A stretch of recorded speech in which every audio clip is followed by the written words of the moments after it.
po yung mga bagong alaga naming aso. Yan po yung nadagdag na dalawa. Itong isang itim. Yan po yung isa, yung mga puting mga balbon na yan. Yung bagong nadagdag. Bali, 4 na po sila ngayon na alaga pa namin dito.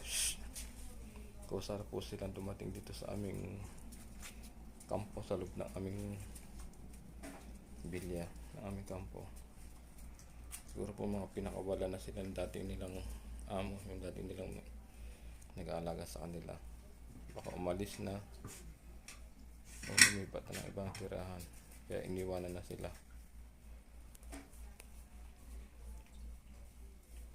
Maganda po ng aso.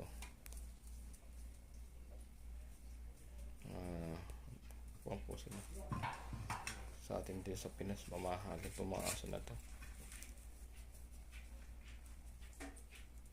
Kaya sanang iuwi kaso bawal.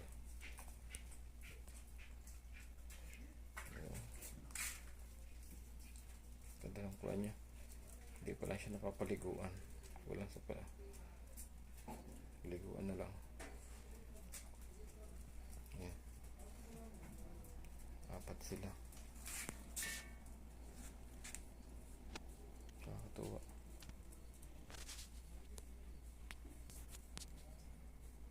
Yan.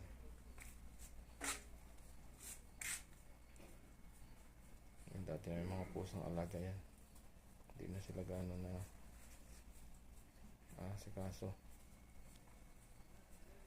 Pero dito pa rin sila. Nakasama sila dito sa kusina.